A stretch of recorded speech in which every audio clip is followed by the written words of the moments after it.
Hello and welcome to another Blender Know-How tutorial. In this video we're going to demonstrate a little bit of how the Boolean operator or the modifier works within Blender. It can be a little bit finicky sometimes, so if there's some errors just go ahead and ask some questions in the comments. Hopefully I get to them. Also, another good tip to do, and I'll remember to do it later, is sometimes it's good to just delete the object that you're trying to bool and start over with one of these. And I'll explain a little bit more later. But let's jump right into it. Go ahead and open a brand new Blender file. I'm going to make this cube a little bit bigger. This is going to be our Rubik's Cube shape looking thing. And I'm going to go into the front view. And I'm also going to turn on these so you can see a little bit of what I'm clicking if I click left or right or what I'm clicking. So make sure you have this selected, hit Shift D to duplicate and right click and it'll position in the same spot. Hit S and then I'm going to click the up or the scroll bar, hold it down a little bit and lock the white line to the blue axis. I can go either blue or red. I'm going to go blue. Or you can just hit the Z on your keyboard. Either way, same thing. And then I'm going to position it, make it kind of small. These are going to be our cuts into our Rubik's Cube shape. And then I'm going to make it a little bit bigger around, make sure it's completely wider than the cube, the original cube that we're doing. Position it back into the front view so I can position this easier. Now I'm going to hit G and move this up into, cut this cube into 3.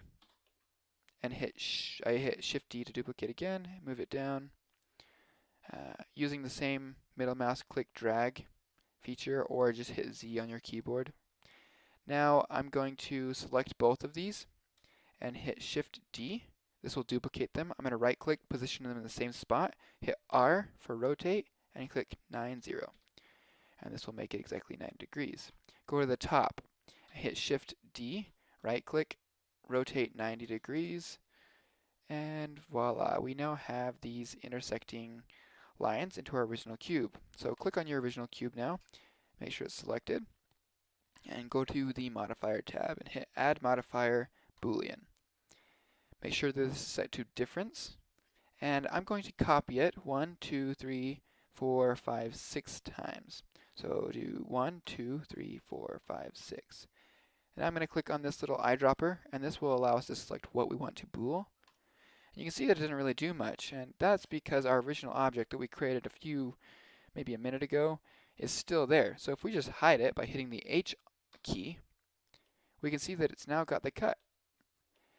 Over here, you can also see that these options in the outliner are still selected. You may want to turn them off if you want to render, especially this one, later, because it will appear back when you render again. That might be a little bit annoying. So go ahead and select on your original cube and begin getting rid of each of those by just clicking on the eyedropper, selecting, hiding. You can also minimize these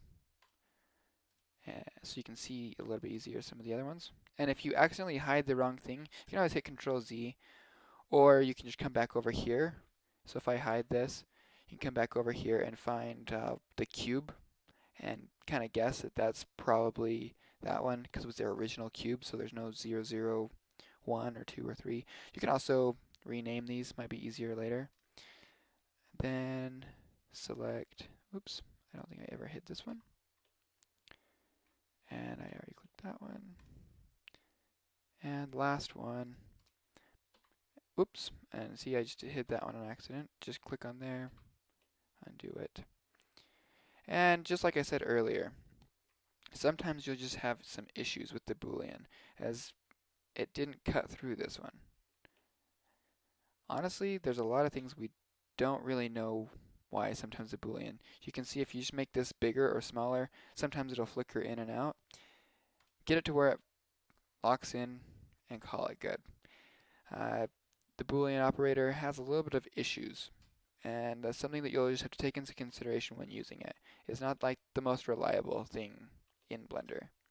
But once you have it, you can always hit apply, and the Boolean modifier is then applied to it, and it cannot be, it won't go wrong after that. As you can see in edit mode, each of these are now separate objects. You could even separate them, and you now have all these different objects you can play with. Thank you for watching this video. I hope that you learned a little bit about the Boolean operator and some of the kinks that it might have and how to use it. Stay tuned for more.